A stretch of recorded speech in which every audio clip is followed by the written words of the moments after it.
유월절 명절날에 주께서 예루살렘에 계실 때 많은 사람이 그가 행하신 기적들을 보고 그의 이름을 믿더라.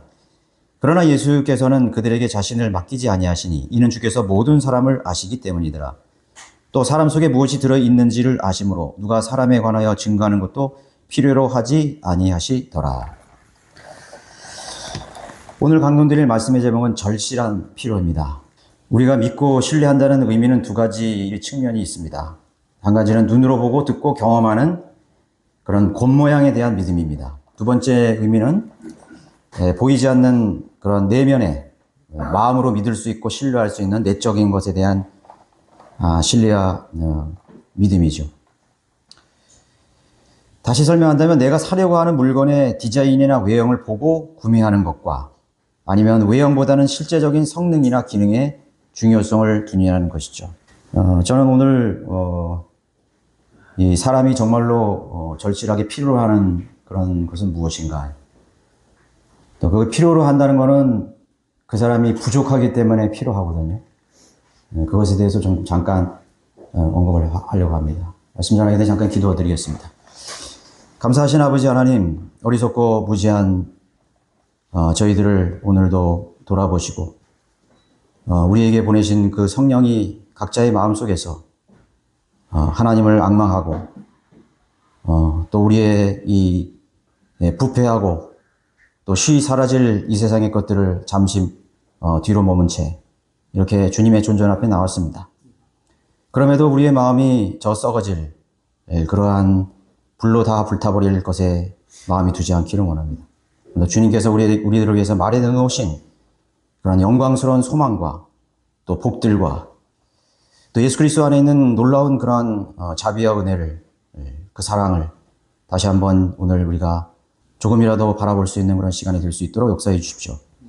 어리석은 저가 이 말씀을 항상 강론합니다. 주님의 영으로 저를 충만케 해주시고 또 동일하게 성령께서 놀랍게 역사해 주셔서 듣는 자나 또 전하는 자가 또 그 성령 안에서 하나님이 이루시려는 놀라운 그러한 목적으로 우리가 하나가 될 수 있도록 인도해 주십시오.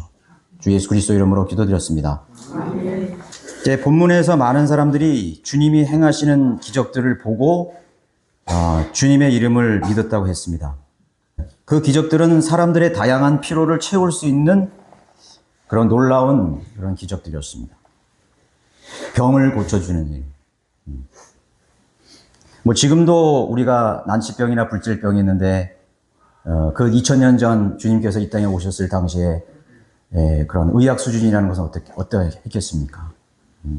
많은 사람들이 그런 질병의 질고 속에 고통하면서 그렇게 많은 사람이 살았을 것입니다.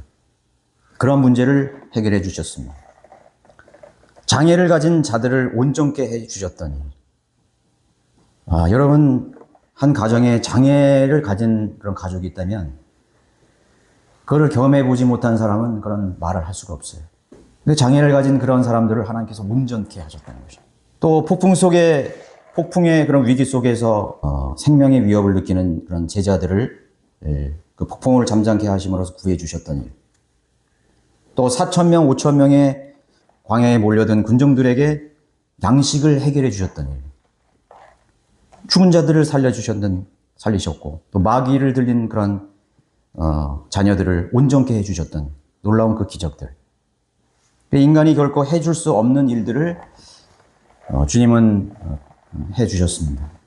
그 어려움 없이 거뜬히 해주셨습니다. 그런 많은 기적들을 보고 그 주님의 이름을 믿었다고 말씀하고 있습니다. 그러한 기적들을 통해서 사람의 한계 속에서 자신들의 무기력을 인식하고 또 무능함을 알게 하시고 그 인생의 그런 여러 가지 풀 수 없는 문제들은 나의 무기력과 나의 무능력을 나의 한계를 경험하는 순간입니다. 그런데 그 인간의 무기력한 한계를 훨씬 초월하셔서 그 행하시는 분을 봤을 때 얼마나 놀라웠겠습니까? 도대체 저분은 누구이신가요?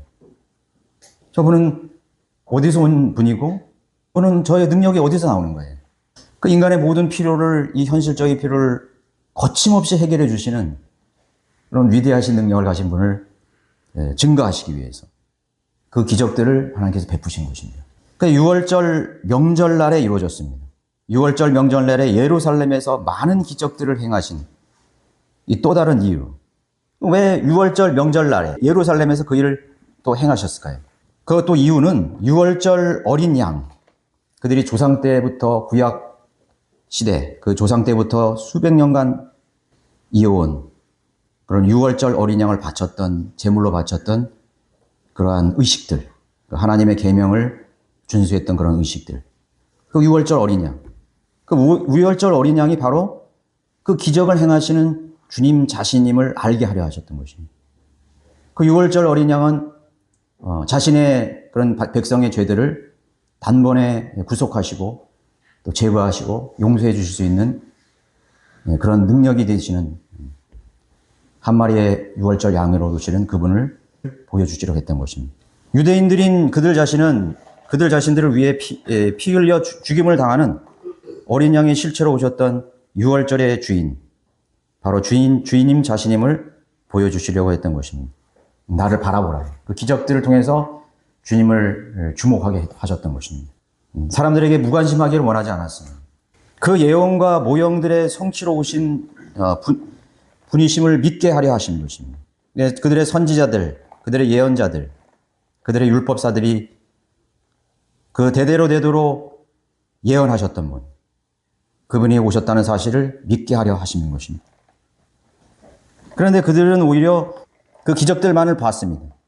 그 기적들만을 보고 그분의 이름을 믿었다고 했습니다. 것이죠. 그들의 절박한 필요는 바로 예수 그리스도 그분 자신이에요. 그 6월절의 주체이신 그런 6월절의 어린 양이신. 그들이 졸실한 그런 문제들은 6월절 양으로서 해결되어야 될 하나님과의 관계 속에서의 필요입니다. 이 세상에 있는 여러 가지 그런 우리들의 문제들, 그것이 아니라, 그것이 진짜 우리들의 필요가 아니라 하나님과의 정상적인 관계를 통해서 그것을 위해서 필요했던 것, 바로 그 예수 그리스도의 6월절 양의 피였습니다. 그러나 그들은 그것을 보지 못했죠. 그것을 찾고, 그것을 갈망하고, 또 그것에 관심을 가져야 됐습니다. 저는 하나님의 말씀을 증거하는 책무를 가진 한 사람으로서 오늘 여기 오신 분들의 절실한 필요가 무엇인지 알아야 될 책임이 있습니다. 그러나 여러분들이 이 자리를 통해서 기대하고 있는 바를 저는 다 해결해 줄 수가 없어요. 제가 어떻게 여러분들의 그 필요를 다 알고 그 문제에 대한 답을 줄 수 있고 또 해결의 방법을 제시할 수 있겠습니다. 근데 어떤 분들은 저에게 이 설교자인 또 목자인 저에게 그것을 기대합니다. 그 답을 기대하고 그 조언을 기대하고 뭔가 내 문제에 대해서 해결해 줄 수 있는 그런 기대를 가지고 옵니다. 그러나 저는 여러분들의 그러한 필요를 또 알 수도 없고 또 그것을 해결해 줄 수 있는 그런 능력이 없어요. 그런 존재가 아닙니다. 다양한 삶의 문제, 갈등, 육신의 연약함, 염려하는 문제들, 마음의 문제들에 대해서 주님만이 해결해 줄 수 있는 문제이기 때문에 저는 저 역시 주님 앞에 나가서 저의 문제를 해결받아야 될 동일한 그런 구원받은 죄인에 불과한 것입니다. 그러나 주님께서 그분의 놀라운 능력으로 여러분의 문제를 해결해 주시고 필요들을 채워주신다 해도 오늘 여기 그 기적들을 보고 자신의 문제를 해결받은 사람들, 병을 고친 사람들, 가난해서 해방된 사람들, 또 정예자가 정상적인 그런 몸을 입었을 때 얼마나 놀랐습니까? 네, 그런데 사람들은 그렇게 생각하는 거예요. 이 문제만 내가 해결되면 내 인생의 문제는 이제 없다 이거죠. 내 자녀의 문제만 해결된다면 내 인생에서 더 바랄 것이 없어. 사람들은 그렇게 나온 거예요. 내가 직장만 얻을 수 있으면 내 문제는 다 해결했어. 내가 결혼만 하면 문제는 해결될 거야. 그런 필요들을 하나님께서 그때그때마다 채워주신다 해도 다음 주가 되고 그 다음 주가 되고 그리고 한 달 후, 아니 1년 후, 10년 후가 지나도 여러분은 여전히 동일한 문제 앞에 있게 될 것입니다. 그것은 잠깐뿐이에요. 아, 네, 이 문제가 해결됐구나. 그러나 한 달 후에 여러분들이 그 만족과 기쁨과 그런 감사와 감격으로 여전히 그 자리에 있을 수 있을까요? 10년이 지나도 여러분 그 자리에 있을 것입니다. 그러니까 표면적 삶의 문제들은 문제가 아닌 것입니다. 그것에 대한 필요는 여러분들에게 진정한 필요가 아니라는 사실을 아셔야 됩니다. 여러분들이 많은 기도 제목이 있고 많은 바람이 있고 많은 기대가 있을 것입니다. 그러나 그것은 표면적인 이 세상의 삶의 문제들입니다. 그건 여러분들의 진정한 필요가 될 수가 없어요. 어떤 사람들은 이 세상에 여러 가지 크고 작은 문제들을 기도 제목으로 내놓습니다. 그래서 자신의 기도, 자신의 간절한 기도와 또는 다른 성도들의 열렬한 중보 기도를 통해서 많은 경우 응답을 받습니다. 하나님께서 응답해 주시에요. 하나님 자비로 어떤 문제든지 하나님께 아뢰면 그 문제를 해결해 주십니다. 그리고 기뻐하면서 만족해야 하면서 간증을 합니다. 교제를 합니다. 하나님께서 여러분들이 기도해 주셔서 이 문제가 해결됐습니다. 내가 간절히 하나님께 나갔더니 주님이 이 문제를 다 해결해 주셨습니다. 너무 기뻐요. 기도해 주신 분 너무나 감사합니다. 그렇게 나누게 됩니다. 주님께서는 그러한 모습도 역시 저는 기뻐하시리라 믿습니다. 그러나 주님은 그들의 마음을 아십니다. 그러나 주님께서는 그들의 자신을 맡기지 않아요. 이는 주께서 모든 사람을 아시기 때문이에요. 그러니까 어떤 마음을 아실 거예요? 그것들이 우리들의 궁극적인 필요가 아님을 아시는 것입니다. 또 시간이 지나면 어떤 문제를 가지고 또 나올 것입니다. 끝없이 이어지는 그 문제 속에 살면서 그렇게 살 것입니다. 그러나 궁극적인 문제는 해결되지 않았어요. 마태복음 16장 26절에 사람이 온 세상을 얻고도 자신의 혼을 잃는다면 무슨 유익이 있겠느냐. 또 사람이 자기 혼을 무엇과 바꿀 수 있겠느냐. 첫 번째 의미는 무엇입니까? 그 지옥에 가면 아무 소용이 없다는 거예요. 이 세상의 문제들을 다 해놓고 이 세상의 모든 것들을 다 가져도 지옥에 간다면 무슨 소용이 있겠느냐. 그 말은 두 번째 의미는 무엇입니까? 여러분들이 이 세상의 것들을 다 가져도 만족할 수 없다는 거예요. 여러분들이 이 세상의 문제를 해결받는다 해도 여러분 기쁨이 없을 것입니다. 여러분들이 그토록 갈망하는 그 문제, 인생의 문제가 해결되기를 바라지만 그것이 여러분들이 뜻대로 되어서 이제 내가 온 천하를 얻은 것처럼 그렇게 기쁘고 즐겁고 뛰는다 할지라도 사라집니다. 그것이 여러분들이 죽는 순간까지 여러분의 기쁨이 될 수 없고 만족이 될 수 없고 행복이 될 수 없어요. 많은 유대인들이 그들은 하나님의 백성이었습니다. 그가 행한 기적들을 보고 그의 이름을 믿었던 것에 대해서 어떤 반응이 없으시다는 것에 주목해 볼 수가 있습니다. 물론 주님은 마음에서 흡족하실 수도 있어요. 그러나 저는 그렇지 않다고 생각해요. 왜냐하면 그 다음 절에 예수님의 반응을 나타내고 있기 때문입니다. 그 많은 사람들이 행하신 기적을 보고 그들을 믿더라. 그러나 당연히 주님은 기뻐하셔야 돼요. 만족해 하셨어야 돼요. 그러나 예수께서는 그들에게 자신을 맡기지 아니하시니 실망하셨습니다. 만물을 지으신 분을 머리로 하는 주님의 몸된 교회는, 이 교회는 인간의 삶의 크고 작은 문제를 해결해주고 인간의 이기적이고 자기중심적인 생각에서 나오는 욕망을 채워주는 그런 자리가 아닙니다. 여러분 그것을 분명히 해야 돼요. 여러분 왜 여기에 오셨습니까? 무엇을 들으러 오셨습니까? 무엇을 보러 오셨습니까? 무엇을 기대하셨습니까? 이 주번에 사람 속에 무엇이 들어있는지를 아시는 주님은 여러분에게 가장 요구되는 필요를 아신다는 사실입니다. 사람의 마음을 아시는 분이 여러분들의 진정한 필요를 알고 있습니다. 인간의 하찮은 자질구레한 인생의 문제들을 해결하기 위해서는 저 세상에 유능한 상담자를 찾아가세요. 점쟁이를 찾아가세요. 무당을 찾아가세요. 그게 낫지 않습니까? 유능한 점치는 점성가나 예언가를 찾아가세요. 많은 사람이 가지 않습니까? 불신자들은 굉장히 삶이 일관적인 삶을 살아요. 자신대로 소신대로 삽니다. 그런데 가장 모순되게 사는 한 부류가 있어요. 그건 기독교인입니다. 기독교는 말로 하나님을 찬양하고 하나님은 전지전능하시고 하나님은 나의 주고 나의 만족이고 나의 전부라고 말로는 고백하지만 삶은 그렇지 않습니다. 얼마나 큰 모순 속에 살고 있습니다. 일관성이 없어요. 진정 예수 그리스도를 바라보고 하나님을 바라보려고 여러분의 절실한 그런 문제를 찾아서 오신 분이 아니에요. 여러분들이 찾으려고 했던 그 하나님은 물질의 신이고 황금의 신이고 성공의 신이고 그것은 우상이었습니다. 하나님께서는 이 교회에 참여하는 사람들을 다 아십니다. 자신의 마음속에 우상을 세워놓고 그것을 추구하고 있다는 것을 너무나 잘 알고 있습니다. 그 기적만을 보려고 하는 것을 추구하고 있습니다. 그 기적은 다산의 신이요, 밀콤이요, 바알이요, 크모스요, 이 세상의 성공의 신이에요. 부귀영화의 신이에요. 모두 사라질 그런 부패한 신들의 요구했던 것입니다.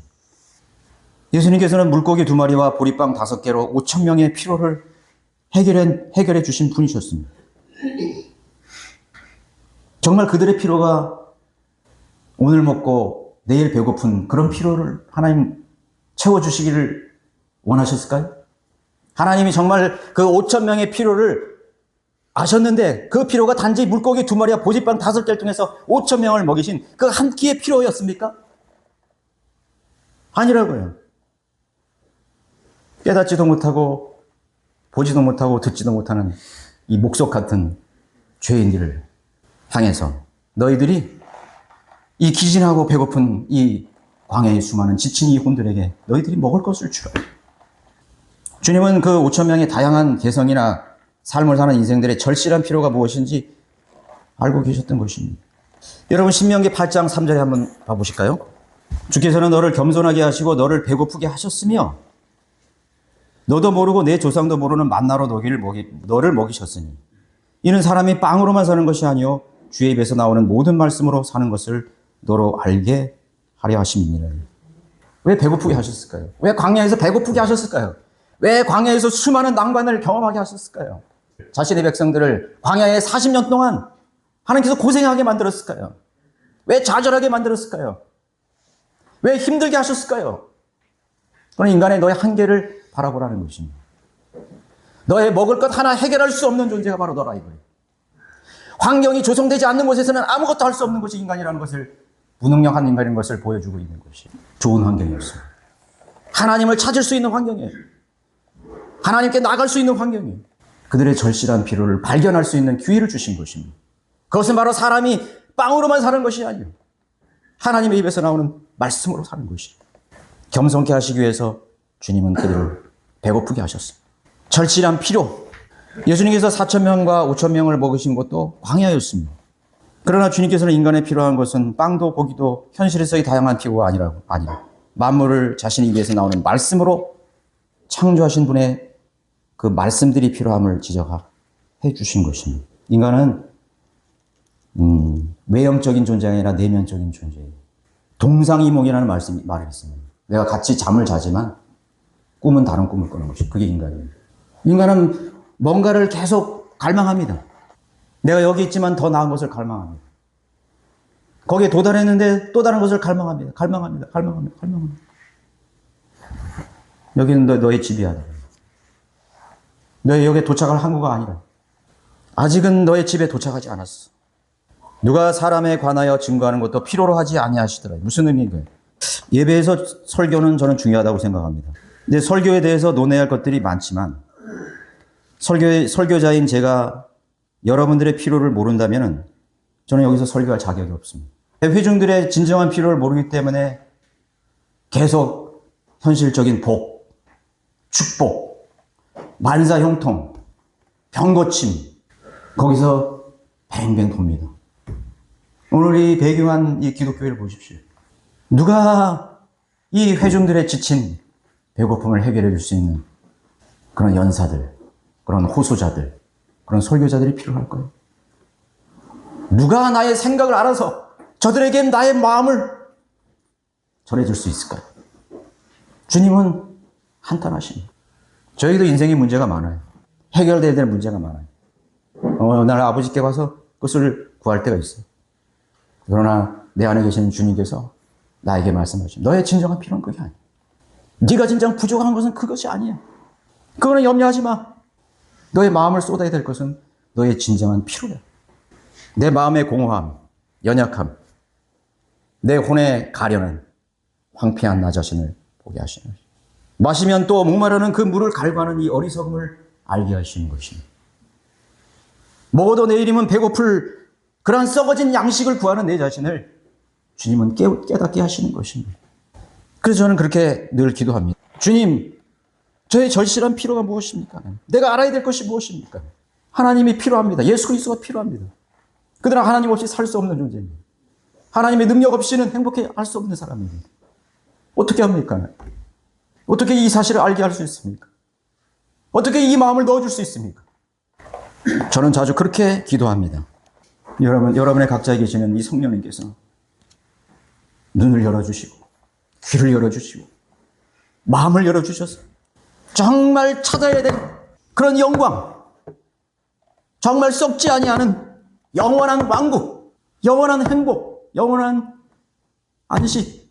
이 세상에 어떻게 변해도 내가 여전히 그 안식과 평안과 위로와 기쁨 속에 설 수 있는 그 능력, 그들이 알게 해주십시오.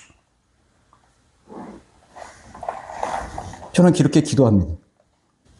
목사는 단순히 성도들의 크고 작은 삶의 문제만을 위해서 기도하는, 마치 저 캐톨릭 성직자들처럼 이교도의 승려들과 같지 않다는 사실을 저는 성경을 통해서 이미 배웠습니다. 진리를 통해서 배웠습니다. 나는 저 이교도의 성직자가 아니야.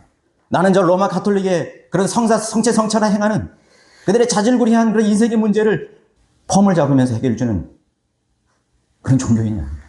그래서 저는 여러분들의 마음을 향해서 설교하고 싶습니다. 이 자리는 우리 주님이 주인공이십니다. 저는 항상 그렇게 얘기합니다. 나를 감춰주시고 우리 주 예수 그리스도 당신만이 보여주게 해주십시오. 제가 전하는 하나님 말씀 속에서 하나님이 누구신가를 발견하셔야 됩니다. 그것만이 여러분들의 절실한 여러분의 마음의 기대를 충족시킬 수 있는 유일한 분이심을 발견하셔야 됩니다. 왜냐하면 그분은 여러분들의 이 생애의 모든 필요들을 다 채워주시고 계시기 때문인 것입니다. 현실의 절박함, 절실함 뒤에는 혼의 절박함이 숨겨져 있다는 사실을 여러분들에게 말씀드리고 싶습니다. 여러분들의 현실적인 문제들 뒤에는 여러분들의 마음의 절실한 그러한 피로들이 숨겨져 있습니다. 여러분들의 인생의 문제를 하나님께 가지고 나아갔을 때 그 문제가 정말 진정한 문제가 아니라 그 문제 속에 뒤에 배후에 있는 그 절실한 문제가 있다는 것을 하나님 알려주고 싶어 하십니다. 그것을 찾아야 돼요. 성령을 통해서 그 음성을 들어야 됩니다. 현실적 질병, 무능력, 한계 뒤에 가려진 마음의 문제가 있다는 것을 여러분 아셔야 됩니다. 육신의 귀로 눈으로 보고 싶어하는 욕망의 배후에는 진정 영원한 그리스도 안에 숨겨진 비교할 수 없는 찬란한 영광에 대한 갈망이 있다는 것을 여러분 아셔야 됩니다. 정말 주님을 뵙기를 여러분 사모하십니까? 예수님을 고대하십니까? 정말 로세아네처럼 뒤돌아보지 않을 자신이 있습니까? 있어요? 언제든지 그것을 포기하고 버릴 그러한 결단을 가지고 있습니까? 아니요, 지금은 안 됩니다. 하나님, 내 사업이 아직 끝나지 않았습니다. 해결돼야 될 문제가 있습니다. 내 자녀들 시집가고 장가가야 됩니다. 장례식을 치러야 됩니다. 부모를 공경해야 됩니다. 내가 대학교 입학해야 됩니다. 돈을 벌어야 됩니다. 사업이 지금 시작되고 있습니다. 모두가 뒤를 돌아볼 것입니다. 우리는 소금 기둥이 되지 않을 것입니다. 그러나 기쁨으로 우리 주님을 만나야 되지 않겠습니까?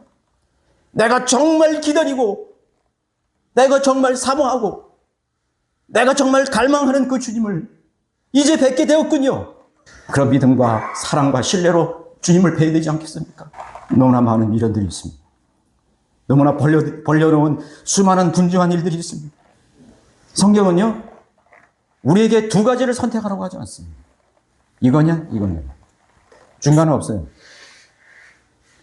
이 성경을 어디 읽어봐도 우리를 궁지로 몰아넣습니다. 우리를 코너로 몰아넣습니다. 그것이 믿음이에요. 극단적인 선택. 그것이 우리의 믿음입니다. 세상에 있는 것도 사랑하지 말라. 우리를 궁지로 몰아넣는 거예요. 얼마만큼 하나님 말씀을 존중하십니까? 얼마만큼 하나님 말씀이 여러분들의 삶에 적용되고 있습니까? 얼마나 앞뒤가 맞지 않는 그리스도인의 삶을 살아가고 있습니까? 생각해 보십시오.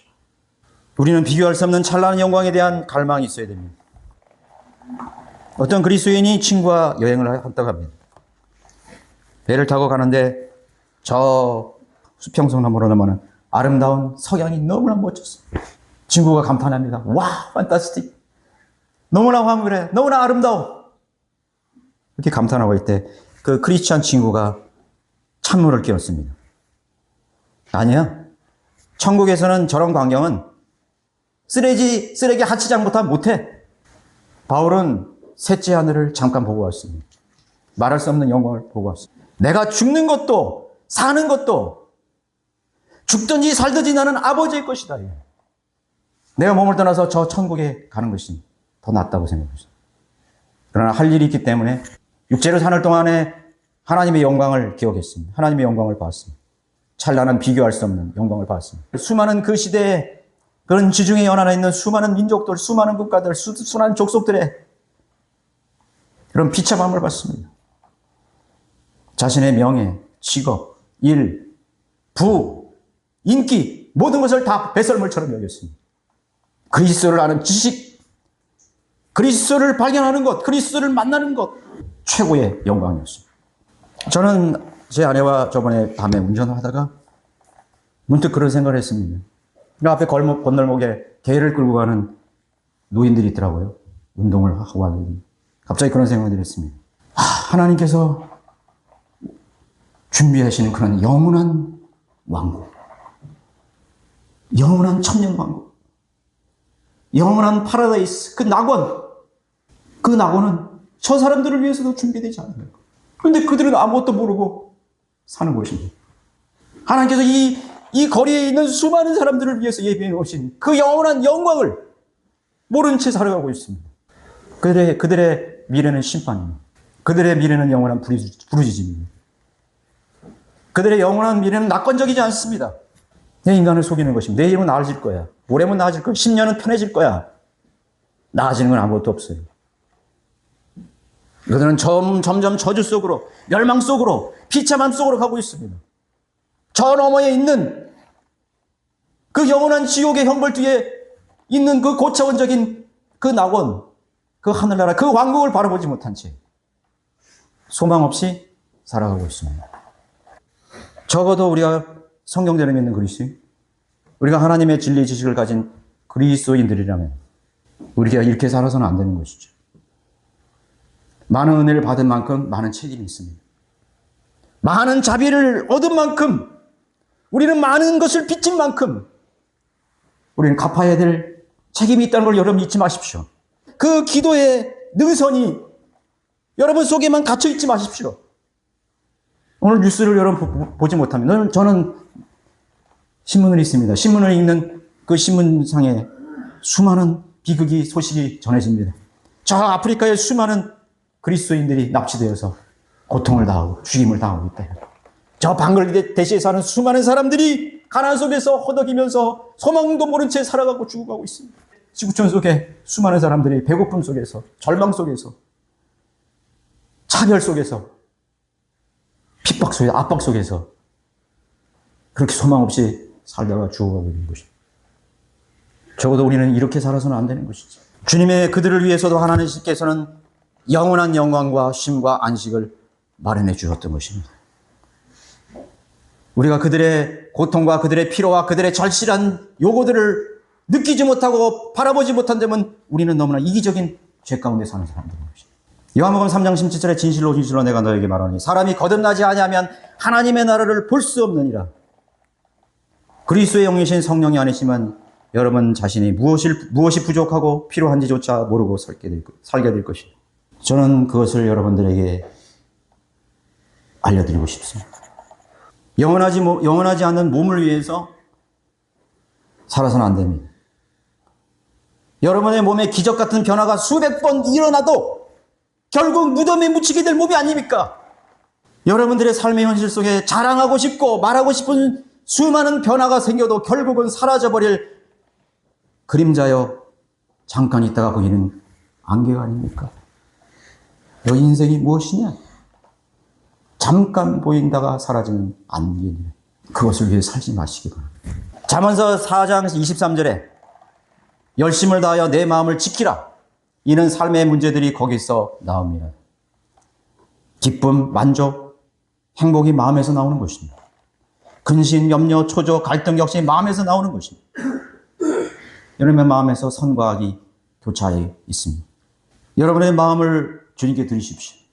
주님의 놀라우신 속성과 인격과 그분의 갈보리에서 우리에게 보여주신 그 놀라우신 사랑으로 여러분 채우시기 바랍니다. 그리스도 안에 있는 희락과 사랑으로 채워주시길 바랍니다. 유대인들에게 주님은 자신을 주시려고 했지만 그들은 조상들로부터 고대했던 그러나 십자가로 인해서 메시아를 거부하고 말았습니다. 그들이 진정으로 필요했던 그 한 분, 그 주님을 그들은 버리고 말았습니다. 2000년 동안 그들이 깨달아 했던 것이 있습니다. 우리 민족에게 진정 필요했던 것은 우리가 십자가에 배달한 그 예수다. 깨우쳐서 했습니다. 마지막 대환란 때 그들은 민족적으로 회개하고 그때 눈을 뜨게 될 것입니다. 그들이 필요했던 기적은 자신들의 죄의 구속이었던 것이죠. 예루살렘에 다시 오실 왕 중의 왕, 만왕의 주로 오실 예수 그리스도였습니다. 자신의 피로 구속받게 될 그 백성들을 통치하시는 위대하신 왕으로 오실 그 한 분이셨습니다. 주님께서 다시 오시게 될 날 우리의 절실한 피로들은 완전히 해결될 것입니다. 우리는 인내해야 됩니다. 우리는 기다려야 됩니다. 우리는 참아야 됩니다. 오래 참아야 됩니다. 그러한 피로를 위해서 우리의 진정한 피로가 무엇인지를 여러분 속히 발견해야 됩니다. 그러나 이 광야 같은 황폐하고 메마른 지상생애 동안 약속한 일이 한 가지 있습니다. 빌립보서 4장 19절에 나의 하나님께서 그리스도 예수를 통하여 영광 가운데서 그의 풍요함을 따라 너의 모든 피로를 채워주실 것이라. 저는 사실 하나님 앞에 가서 저의 피로를 채워달라고 할 제목이 없습니다. 주님은 나의 이 모든 것들을 다 풍요 속에 채워주시고 계시기 때문에 내가 더 감사하지 못하는 이유가 내 기도 제목이 될 것입니다. 내가 하나님의 사랑을 더 발견하지 못하고 누리지 못하는 것이 나의 기도가 될 것입니다. 예수 그리스도 한 번만으로 만족했던 그것이 나의 기도 제목입니다. 나의 절실한 피로입니다. 내가 진실로 목마른 것은 그분의 사랑입니다. 내가 진실로 목마른 것은 그분의 자비이고 그분께서 우리에게 허락하신 우리를 위해서 약속하신 그 영광을 바라보는 일인 것입니다. 나뿐만 아니라 우리 모든 성도들에게도 그 영광을 바라볼 수 있는 기회를 주십시오. 은혜를 주십시오. 하나님의 진리 지식 속에 숨겨있는 당신의 위대한 인격을 발견하게 해주십시오. 우리가 왜 주님의 말씀을 공부합니까? 왜 우리가 성경을 읽습니까? 우리를 향한 영원한 러브 스토리. 이 세상의 모든 사랑은 다 메마르고 변해도 하나님은 여전히 그 자리에서 우리를 사랑하십니다. 그 2000년 십자가의 그대로의 열정을 가진 사랑으로 오늘 여러분들을 사랑하고 계십니다. 그 자리로 여러분 초대하고 싶습니다. 그 자리로 여러분들을 인도하고 싶습니다. 이 어둠 속에 있는 이 회종들을 이끌 수 있는 조그만 힘을 주십시오. 의지를 주십시오. 그것이 저의 기도입니다. 그게 저의 절실한 간구입니다. 마태복음 6장 33절에 오히려 너희는 먼저 하나님의 나라와 그분의 의를 구하라. 그리하면 이 모든 것을 너희에게 더해 주시리라. 믿어 의심치 마시기 바랍니다. 사람이 오는 예수 그리스도를 떠나는 순간 그 마음에서 그분을 놓치는 순간부터 마음의 문제가 시작될 것입니다. 그것은 현실의 문제가 아니었습니다. 마음의 문제였습니다. 여러분 사람을 바라보는 그런 마음의 문제. 왜곡된 생각. 많은 수많은 오해들. 마음의 문제였습니다. 기도는 여러분들의 발걸음이며 여러분의 호흡이 될 것입니다. 그리스도에 대한 생각을 여전히 생각으로 여러분이 행복하고 여러분들이 즐거워하며 예수 그리스도께서 매일 여러분들에게 주시는 그런 절실한 피로를 여러분들이 소유하게 되시기를 진정으로 바라겠습니다. 모두 일어나셔서 잠깐 여러분들에게 또 기도의 자리로 잠시 여러분 인도하고 싶습니다. 하나님, 오늘 저는 저의 진정한 피로, 정말 제가 부족했고 절실한 피로가 무엇인지 오늘 알았습니다. 그것은 마음의 문제였습니다. 제 혼이 너무나 황폐했고 메말랐기 때문인 것이고 내가 사랑이 부족했고 은혜가 부족했고 예수 그리스도 한 번만으로 만족했던 그 은혜가 고갈되었기 때문에 내 인생에서 수많은 문제들이 보였습니다. 감사하지 못했습니다. 영광을 돌리지 못했습니다. 내 은혜가 내가 충분하다고 내가 고백하지 못했습니다. 내 잔이 넘치나이다라고 하나님 앞에 고백하지 못했습니다. 감사함으로 모든 것들을 아뢰라고 하신 주님의 그 말씀의 진정한 의미를 알지 못했습니다. 오늘 내가 그걸 알기를 원합니다. 내가 진정 놓치지 말아야 될 것이 무엇인지 오늘 알았습니다. 주님 여기 계십시오. 주님 떠나지 마시고 내 마음을 충만케 하시고 저로 하나님의 은혜의 감격 속에 그 꿈 속에 주님이 오실 때까지 머물러 있게 해주십시오. 그렇게 여러분 잠시 하나님께 고백드리는 시간 되기 원합니다.